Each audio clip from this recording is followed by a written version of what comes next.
ಗುತ್ತಿಗೆದಾರನ ಬಿಲ್ ಬಾಕಿ ಉಳಿಸಿಕೊಂಡಿದ್ದಕ್ಕೆ DC car ಜಪ್ತಿ ಮಾಡಿದ್ದಾರೆ. ಬೆಳಗಾವಿ ಡಿಸಿ ಮೊಹಮ್ಮದ್ ರೋಷನ್ ಓಡಾಡ್ತಾ ಇದ್ದ ಕಾರನ್ನ ಜಪ್ತಿ ಮಾಡಿದ್ದಾರೆ. 30 ವರ್ಷಗಳ ಹಿಂದೆ ಗುತ್ತಿಗೆದಾರನಿಗೆ ಸಿಗಬೇಕಿದ್ದ ಬಿಲ್ ಬಾಕಿ ಬರಬೇಕಿತ್ತು. ಡಿ ನಾರಾಯಣ್ ಕಾಮತ್ ಎಂಬುವರು ಪಡೆದಿದ್ದ ಕಾಂಟ್ರಾಕ್ಟ್ ಅನ್ನ ಇವರು ಜಪ್ತಿ ಮಾಡಿರುವಂತದ್ದು. ದೂಧಗಂಗಾ ನದಿಗೆ ಬ್ರಿಡ್ಜ್ ಕಮ್ ಬ್ಯಾರೇಜ್ ನಿರ್ಮಾಣ ಕೆಲಸ ಸಣ್ಣ ನೀರಾವರಿ ಇಲಾಖೆ ಅಡಿಯಲ್ಲಿ ಕಾಮಗಾರಿಯನ್ನ ಮಾಡಿದ್ರು. 1992-93ರಲ್ಲಿ ಚಿಕ್ಕೋಡಿ ತಾಲೂಕಿನಲ್ಲಿ ಮಾಡಿದ್ದ ಕಾಮಗಾರಿ ಇದು. ಬಿಲ್ ಮಂಜೂರಾತಿಗಾಗಿ 1955ರಲ್ಲಿ ಕೋರ್ಟ್ ಮೆಟ್ಟಿಲೇರಿದ್ರು.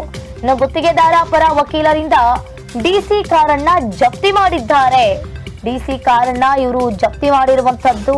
ಸಣ್ಣ ನೀರಾವರಿ ಇಲಾಖೆ ಅಡಿಯಲ್ಲಿ ಕಾಮಗಾರಿಯನ್ನ ಇವರು ಮಾಡಿ ಮುಗಿಸಿದ್ರು. 1992-93ರಲ್ಲಿ ಚಿಕ್ಕೋಡಿ ತಾಲೂಕಿನಲ್ಲಿ ಈ ಕಾಮಗಾರಿಯನ್ನ ಇವರು ಮಾಡಿರುವಂತದ್ದು. ಬಿಲ್ ಮಂಜೂರಾತಿಗಾಗಿ 1955ರಲ್ಲಿ ಕೋರ್ಟ್ ಅನ್ನು ಮೆಟ್ಟಿಲೇರಿದ್ರು. ಗುತ್ತಿಗೆದಾರ ಪರ ವಕೀಲರಿಂದ ಈಗಾಗಲೇ ಡಿಸಿ ಕಾರು ಜಪ್ತಿಯಾಗಿದೆ. ಗುತ್ತಿಗೆದಾರನ ಬಿಲ್ ಬಾಕಿ ಉಳಿಸಿಕೊಂಡಿದ್ದಕ್ಕೆ ಈಗಾಗಲೇ ಡಿಸಿ ಕಾರು ಜಪ್ತಿ ಮಾಡಿದ್ದಾರೆ.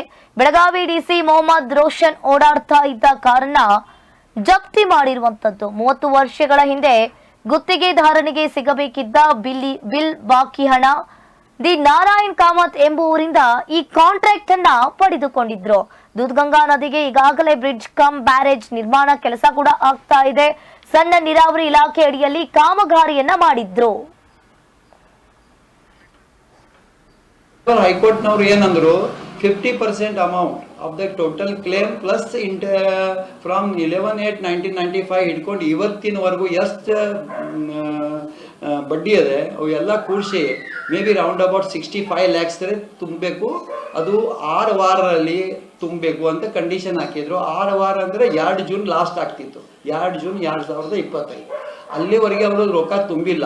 ಅದಕ್ಕೆ ಪುನಃ ಕೋರ್ಟ್ನವರು ವಾರಂಟ್ ಕೊಡಿಸಿರು. ನಾನು ಇರಿಗೇಷನ್ ಡಿಪಾರ್ಟ್ಮೆಂಟ್ ಕಡೆ ಹೋಗಿ ಹಿಂಗೆ ಇದೆ ತಾವು ತುಂಬ್ರಿ ಅಂತ ಈಗ ಮನವಿ ಮಾಡಿದ್ರೆ ಅವರು ಏನು ದಾದ್ ಮಾಡಲಿಲ್ಲ. ಡಿಸಿ ಕಚೇರಿಗೆ ಹೋದ್ರೆ ಅವರು ಇರಿಗೇಷನ್ ಡಿಪಾರ್ಟ್ಮೆಂಟ್ದು ಅದೇ ನಮ್ದು ಏನು ಸಂಬಂಧ ಇಲ್ಲ ಅಂತ ಅಂದರು. ನಾ ಹೇಳಿದ್ರು ನೀವು ಕೂಡ ಅದ್ರಾಗ ಪಾರ್ಟಿ ಇದ್ದೀರಿ, ನೀವು ಆಲ್ಸೋ ಜಾಯಿಂಟ್ಲಿ ಅಂಡ್ ಸೆವರಲಿ ಲಯಬಲ್ ಇದ್ದೀರಿ ಅಂತ ಹೇಳಿದ್ರು ಅವ್ರು ಕೇಳಲಿಲ್ಲ. ನಂತರ 3ನೇ ಬಾರಿ ಮತ್ತೊಮ್ಮೆ ವಾರಂಟ್ ಬಂದಾಗ ಮತ್ತು ರೊಕ್ಕ ಕೊಡೋ ಬಗ್ಗೆ ಏನು ಸರಿಯಾಗಿ ಉತ್ತರಿಸಲಿಲ್ಲ ಅಂದ್ಕೂಡಲೇ ಕಾಯ್ದೆಶೀರ ಅಧಿಕಾರ ಪ್ರಕಾರ ನಾವು ಮಾಡ್ತಾ ಇದ್ದೇನೆ ಅಂತ ಹೇಳಿದೆ.